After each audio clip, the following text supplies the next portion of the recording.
Hello, मेरा नाम doctor Sangeeta Srivastava है। आज का टॉपिक है पपीज़ में पार्वोवायरस इन्फेक्शन।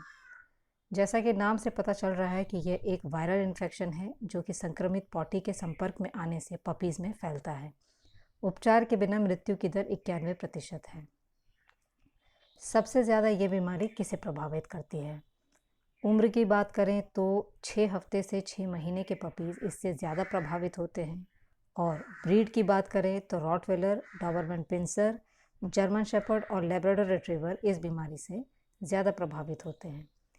अब लक्षणों की बात करें तो इस बीमारी में पपी को लगातार उल्टियाँ होती हैं, पॉटी काफ़ी बदबूदार, पतली और पिचकारी की तरह होती है। पॉटी का रंग शुरू में पीला, फिर हरा, फिर लाल हो जाता है। लगातार उल्टी और दस्त की वजह से शरीर में पानी की कमी हो जाती है और पपी का वज़न काफ़ी तेज़ी से घटने लगता है। अब बात करें इस बीमारी से बचाव की, तो पहला आपने अपने पपी को 6 हफ्ते की उम्र में DHPPI और लेप्टो का पहला टीका लगवाना है, जो कि 9वें और 12वें हफ्ते रिपीट होगा। वैक्सीनेशन के अलावा जिन बातों का ध्यान आपको रखना है, जिससे कि ये बीमारी आपके पपी को ना हो, वो ये है कि अपने पपी को घर से बाहर तब तक नहीं लेकर जाना है जब तक कि वैक्सीनेशन शेड्यूल पूरा नहीं हो जाता है, और ना ही पपी को अपने जूते या गाड़ी के पहिए को सूंघने का या चाटने का मौका देना है, क्योंकि आपके जूते या गाड़ी का पहिया इन्फेक्शन घर के अंदर ला सकते हैं।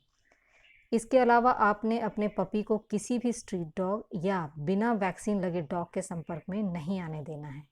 और आखिर में, जब भी आप वैक्सीनेशन के लिए वेटनरी क्लिनिक या हॉस्पिटल पे जाएं, तो अपने पपी को वहां घूमने के लिए नीचे मत उतारिए और ना ही वहां मौजूद किसी और पेट के संपर्क में आने दीजिए। ये सारे प्रिकॉशंस आपको तब तक रखना है जब तक कि वैक्सीनेशन शेड्यूल पूरा नहीं हो जाता है।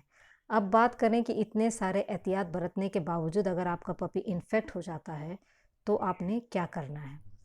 पहली बात तो यह है कि इसके इलाज में 5 से 7 दिन लगेंगे। इलाज शुरू करने के बाद अचानक ना तो उल्टी रुकने वाली है और ना ही दस्त। हाँ, धीरे धीरे उसकी संख्या में कमी ज़रूर आने लगेगी। इसीलिए इस बीमारी के इलाज के दौरान आपको धैर्य रखने की ज़रूरत है। दूसरी बात जो आपको करनी है वो ये है कि रिन के आला से आपको सफाई करनी है। फिर ये सफाई आपके घर की हो, गंदे कपड़ों की हो या फिर गंदे पपी की हो। रिन का आला किसी भी किराना स्टोर पे मिल जाएगा। एक ढक्कन आला 1 मग पानी में डालकर डाइल्यूट कर लीजिए, तब इस्तेमाल कीजिए। आला से घर की सफाई आपको पपी के ठीक होने के 15 दिन बाद तक भी करते रहना है, क्योंकि वायरस उसकी पॉटी में तब तक मौजूद होता है। तीसरी बात, पूरे इलाज के दौरान अपने पपी को घर से बाहर पॉटी करने के लिए मत ले जाइए, नहीं तो दूसरे पपीज़ इन्फेक्ट हो सकते हैं। चौथी बात जिसका कि आपको ध्यान रखना है वो ये है कि आपके पपी के पूरे इलाज के दौरान गंदे हुए कपड़े या न्यूज़पेपर को बाहर ना फेंकें, नहीं तो स्ट्रीट डॉग्स इसके संपर्क में आकर बीमार पड़ सकते हैं और बिना इलाज के उनकी जान जा सकती है। अगर संभव हो तो कपड़े को या न्यूज़पेपर को जला दें।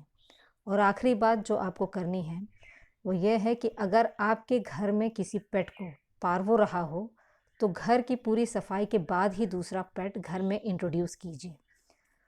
उम्मीद है ये बातें आपको काम की लगी होंगी आपके पपी को सुरक्षित रखने के लिए।